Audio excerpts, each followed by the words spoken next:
found a comfortable spot. We got high school football and it's coming out hot. Now here we are and the lights are shining bright. It's always been, yeah, WAAY 31 is rocking all right. Big game Friday night. Max Cohan, Trevor Denton. It's the McCurry Van and Car Rental. Big game Friday night. It's the battle for the 6A Region 7 crown. Muscle Shoals and Hartselle met with perfect records and one goal in mind in our big game Friday night game of the week. Out in Geraldine, it's the Bulldogs and Red Devils battling for the 3A Region 8 title. Paul Benefield, could he capture his 10th straight region title, or would Michael Davis get his first? We'll find out in our rivalry game of the week. Hello and welcome into the Week 9 edition of Big Game Friday Night. For some teams, this was the final week of the season. For others, the biggest week of the season. All around North Alabama, region titles and playoff spots were up for grabs. There were at least 5 games that had Game of the Week potential, but only one could hold that distinction this week. When you look at the history between Hartselle and Muscle Shoals, it's obvious that every time they meet, it's an important game. Since 2021, the winner of this one has worn the region crown, and that's exactly the scenario we had tonight. Both the Trojans and Tigers entered the night undefeated, but only one team could leave J.P. Cain Stadium that way. The last 3 times these teams have met, the game was decided by one score. Last year, it came down to 1 point. The Tigers on the attack, and Jaheim Pruitt has been running through people's faces all season long. Clearly has that on his mind tonight. But Hartselle also known for the air attack. Carter Lee and Kane Falciani remind you why as they hook up for a 63-yard Hartselle touchdown. And when you score a long one like that, you got to break out the dance moves. I'm not familiar with that particular move, but I like it. Burt Newton probably telling his guys, let's keep our foot on the gas. And based on what happens here, it's safe to say they did. It's a flea flicker, and the deadly duo connect again. It's Lee to Falciani on a 39-yard score, and J.P. Cain Stadium is rocking. But here come the Trojans. Clemens looking for a big gainer, and he's got Christian Pritchard down the sideline for a massive first down.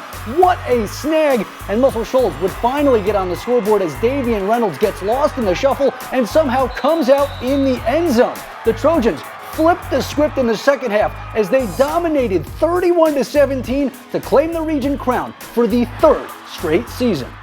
Yeah, I didn't think we could play any worse in the first half, and just challenged our kids at halftime, and made some plays there, and just real proud of their resilience and how they kept fighting and making something bad situation turn out good for us. We got a lot to improve on. We'll learn from this, look at our mistakes, and we got Austin next Thursday, so we got to move on, move forward. What a way to get it done and wear that region crown. We all saw that incredible pick 6 at the end of the game. Unbelievable effort from Muscle Shoals. They were down 14 points. They came back. Tonight, they're wearing the region crown. How about outscoring them 31-3 after that point? Incredible win there. Incredible come from behind win and an incredible season from them so far. Now, speaking of teams that needed victories tonight, Cody Gross and Athens look to play November football for the 3rd year in a row, but they'd have to beat Decatur in order to get that goal done. These guys have been going toe-to-toe for more than 100 years. Not literally these guys, but the school is still scoreless. Decatur driving into the red zone, but Reed Robertson's pass gets tipped. Brady Johnson, incredible concentration to tip it to himself for the interception. A golden play for the Golden Eagles. Now on offense, Aiden Lavelle keeps it and plunges across the plane for the first score of the ball game. In the end, Athens wins 49-14. The Columbia Eagles entered the night with 99 consecutive losses. They're ending it with a triple-digit losing streak as they fall to Jasper 61-22. So now Columbia has one more chance to try to end the streak against a struggling Hazel Green squad on Friday night. What a one to keep an eye on.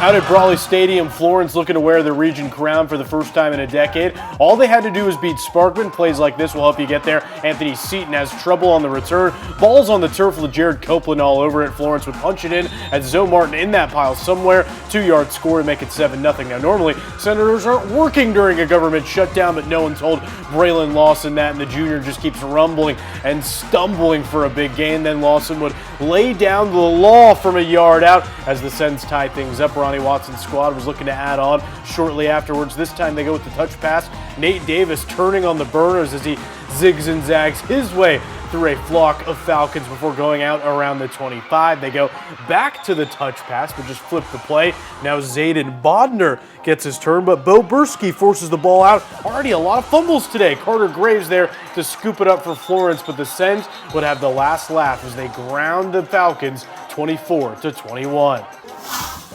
Of course, the Austin Black Bears were hoping Florence lost that game. Jeremy Perkins' squad has won the region every other year since 2020 and handed the Falcons their only region loss this season. With a win and a Florence loss, there could be a four-way tie in the region. Austin on the attack first. Aiden Davis takes the carry around the right side and breaks free for a solid gain, but the ball pops out on his way down. Luckily, he's able to recover it himself and keep the drive going, and after seeing that, Coach Perkins opts to throw it. Kadir Lyle for 6, and he's got Channing Patton right where he wants him, the senior with the spinning grab, and the Black Bears are on the board. Grissom head coach Preston Judah not loving that. Can't blame him. After that, the Tigers turned it over, and the Black Bears were clawing their way back to the end zone. Davis breaks through the line, and he's not letting go this time until he's across the goal line. It's 14-zip Austin, and they make things real interesting with the 35-14 dub.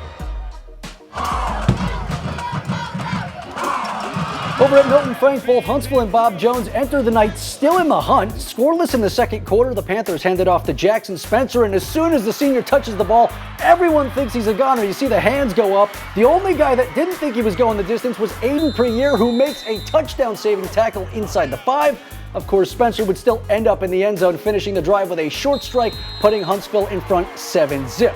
Bob Jones would eventually get things going after a fumble recovery, and it's a play you just need to see to believe. Quarterback Jacoby Gill has time to operate, and he's looking deep the entire time. He knows he's got Reese Dorsey down there, but he's triple covered. Still, the star finds a way to haul it in for a touchdown. No way. I don't think you're going to see a better one today, but that was the biggest play of the night for the Pats as the Panthers go on to win 21-10. Juan Johnson's first season at James Clemens has had its ups and downs, but the Jets could potentially land the plane smoothly if they could get past Albertville and make it through the turbulence and into the playoffs. Now keep in mind, they've never lost to the Aggies. Yeah, Max, that's right. Now, Albertville just played at Madison City Stadium last week against Bob Jones. Yeah, they're getting pretty sick of that stadium at this point. They complete a first down pass. Seems like a great play, but no. Another fumble today. What is going on? It wasn't even raining out there. No precipitation at all, according to Jeff Castle. Some Butterfingers for sure, but that's Derek White Jr. falling all over the fumble. Then they hand it to Jaden Delbridge, who crosses a bridge for the first down, and up 38-0. James Clemens, they were content to just take things to halftime, and they cruise on to a 45-0 win, much needed for them over the Aggies. All right, well, we've got to call a quick timeout, but don't touch that remote. We're checking out another region title game in our rivalry game of the week. Stick around.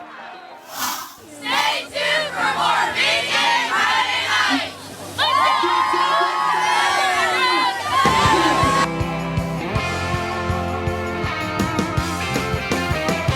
You're watching Pisgah Friday night. Go Black Bears!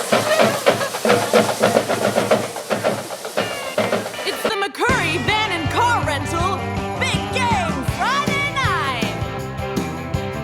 What do you write down during the show? I've always wondered that. It's none of your business. You always got that piece of paper and the pen. Well, here's something worth writing down. The resume of Fyffe's Paul Benefield. The Red Devil legend has brought the program 20 region titles since 1997, including 9 in a row. And with a win tonight, Fyffe would have 10 straight region crowns, but Geraldine has been a force under Michael Davis, who is looking to secure his first 3A Region 8 crown tonight. So let's send things out to Paige Meyer to find out who was able to get it done. It was a full house tonight here at Coolidge's Field, where the Bulldogs took on the Red Devils. It was a defensive battle with only 3 points getting up on the scoreboard in the first half. But after a great second half, Geraldine ended up pulling forward, taking the game 17-6. You can tell these two 3A teams came into tonight wanting the division title. Geraldine starts us off with the ball, but the Red Devils weren't messing around, not letting the Bulldogs get a score in. Now with the ball in Fyffe's hands, Maddox Docks tries to get some yards here, but he's quickly stopped and picked up by the Bulldogs. Neither team can catch a break with no scores in the first quarter. We swap sides and Geraldine has the ball now, but Fyffe's Ryder Gibson breaks through, not letting the Red Devils get any yards on the play. That leads us to Geraldine's John Beck-Wade running the ball here, and you can just hear the excitement in the crowd start to grow as the Bulldogs near the end zone. But Fyffe locks in here when they need it most, blocking the catch, making the Red Devils go for the kick. That brings us to the first score of the night, bringing the game 3-0 Geraldine at the half. And after some motion in the second half, Geraldine went on to win the game 17-6. Just really excited and proud of our guys and the way they fight. You know, that's what you want. You know, unfortunately, there had to be a loser this game. Nothing but, you know, we have nothing but respect for Fyffe and the way they do things. And the people that came tonight, they got their money's worth for sure. In a game like this right here, there's not really a whole lot of adjusting. It's really just a matter of who's going to be more tougher that night. And, you know, that's the kind of games that we like, and it's the kind of games they like, and we knew it'd come down to the wire like this. There's always things, room for improvement, and we talked about that at halftime, and I feel like we got some things fixed. But, yeah, we got to go back to work, and, you know, ultimately the goal is to play deep into November, into December, and we got to go back to work. Geraldine went on to win this one 17-6. Reporting in Geraldine, Paige Meyer, WAAY 31 Sports. Despite a tough season, Whitesburg was still technically in the hunt tonight. The Warriors needed to beat Asbury and hope for a Holly Pond loss, and they got both as they secure the 49-6 dub, which we believe will secure them their first playoff appearance in program history. No one seems to be 100% sure about the tiebreakers, but I'm pretty sure. Now, there are some teams that you just expect to make the playoffs every year, and since 2010, Lauderdale County has been one of those squads. The Tigers have made it to the past 15 straight years. Their opponent tonight, Culbert Heights, a team that hadn't made it since 2021. When the Tigers and Wildcats met last year, Lauderdale County shut them out 55-zip. Culbert Heights was more competitive this time around. Mason Bryant runs wild, scrambling past the Tigers for a first down. A little bit after that, Bryant is going to escape the pocket again, but this time using his arm, he finds Caden Kirby, and it's Kirby fully loaded. He spins away from the defender, jukes out another, then drags a third with him into the end zone. So a better showing from the Cats, but the Tigers still rule the jungle as Lauderdale County wins 37-12. So Culbert Heights wasn't happy about that loss, but one team definitely was. Rogers actually needed that to happen in order to keep their playoff hopes alive, but they also needed to handle business against Elkmont tonight, and the Pirates leave no doubt, beating the Red Devils 62-28, so Rogers plunders their way to postseason treasure. Now to one we've had circled for weeks at this point. It's the game that will decide 4A Region 8 between Madison Academy and Plainview. The Bears up 21-14 at the half and ready to pounce some more. There they go. Brody Hodges all night long. As a matter of fact, he rushed for 153, and that was one of his 3 touchdowns on the outing. Plainview up 14. The Madison Academy thinks it's got just the right play dialed up. Dalen Scott on the run, and he takes it in. The Mustangs right back in it, galloping now down just 28-20. But the Bears rely a lot on their quarterback, Owen Hope, knowing he can find more scores. A little trickery, wait for it, Hope with the keeper. The Mustangs can only hope to catch up to him, but they won't. 70-yard touchdown. Plainview pulls away in the fourth to win 49-27. Former Alabama wide receiver Nikita Stover in his first season in Hatton, the former Decatur Heritage head coach, trying to get the Hornets in the playoffs. Tonight they took on Central, a team they had never beaten before, and they dominated them 47-7. With that, they clinch a playoff spot, and they will wrap up region play next week against Wilson. Yeah, Nikita Stover's a heck of a coach. I want him to coach my life. He fixes up programs all over the nation. They played good defense today, but what's the defensive play of the day? Find out after this quick timeout. Stay tuned for more Big Game Friday night. Let's go Tigers! Go Tigers! Big Game Friday night. We're the Hartsville Marching Band, and you're watching Big Game Friday. 1, 2, 1, 2.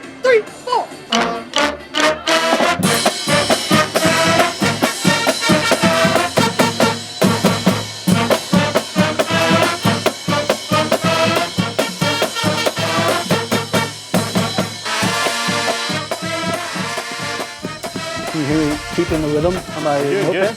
It's not easy to compete with Fleetwood Mac on in the background sound system, but I think they beat did a good Fleetwood job. Mac head to head. They were awesome out there. I don't know what the name of that song is. I probably should. It's like the most classic band song to play for any sporting event, but yeah. Can't think of the name ripping it. I think were those saxes a little bit for a second there? Maybe not, but I thought everyone it was did a a great woodwind. job over there at Heights. So. Maybe a trumpet. A trumpet. Some I'm being woodwind told. instrument, yeah. This is why producers are here, helping with stuff like that. And you know what? You need a producer. They're the unsung heroes of any television operation. The defense is the unsung hero of any football operation. And one play on the defensive side really caught our eye today, Yeah, let's Max. take a look at our defensive play of the day.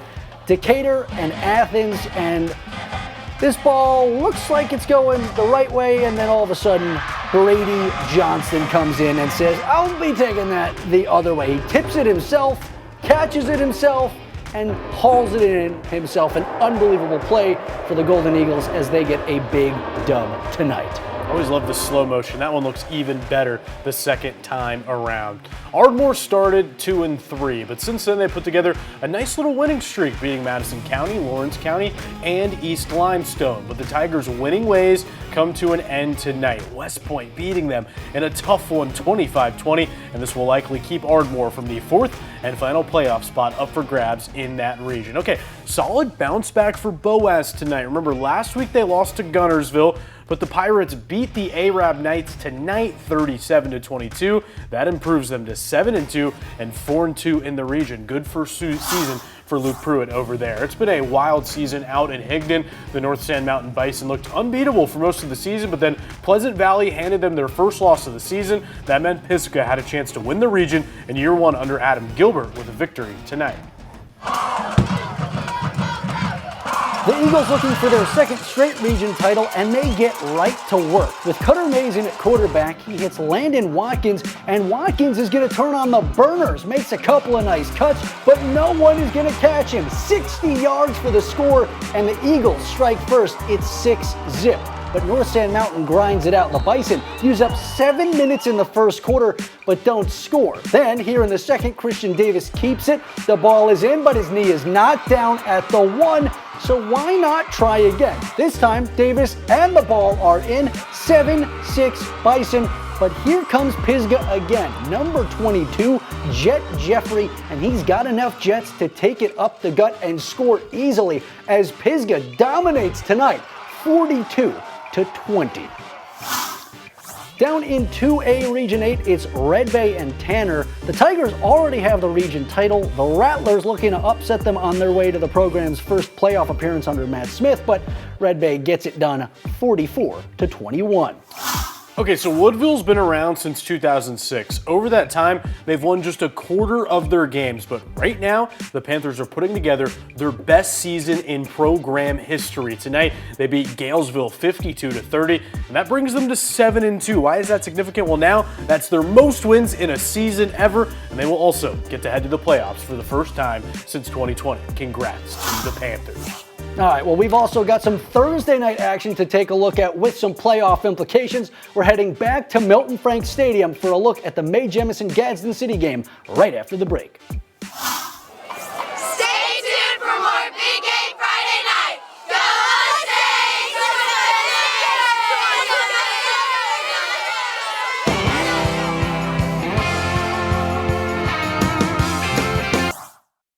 You're watching Big Game Friday night. Go Raiders! It's the McCurry Van and Car Rental Big Game Friday night. All right, another 6A team that badly needed a win was Mae Jemison. In Region 8, only one playoff spot was left, and with the Jags hosting Gadsden City last night, a win was their only chance of getting in. Mae Jemison has never beaten Gadsden City. A streak Rico White looked to end last night, but that's not the Gadsden City Mae Jemison game. That looks like Buckhorn. That's a Buckhorn game, yeah, I believe. Was that a week ago? The 6-0 thriller out there? Yeah, that's clearly not the Mae Jemison game. That's actually a game that Buckhorn won 6-0 to clinch their playoff spots. Looks like we got a little bit of wrong video in there. Mae Jemison, for the record, would lose on a last-second field goal. They lost 13-12. A pretty tough way for them to have it end. a field goal with, I believe, 2 seconds left. So Man, not a some lot of of these response. region races are absolutely insane, coming down to the wire. Some of these tiebreakers, we don't even know. So we'll continue to sort that out for you, figure that out. But things coming down to the wire, and I think this edition of Big Game Friday Night did not disappoint at all. Absolutely. And we've reached the point of the show where we have to say thank you, not just to the people in the building behind the scenes that you don't see who make the show possible, but to you guys for making us your home for high school football each and every week. And of course, we have one last thing to leave you with. You're going to show me what you write down during the show? No. Let's Kind of make it out. What does it say Just- about me? just do There's the- something about me on there. top lights. Here you go, everybody. Have a good night.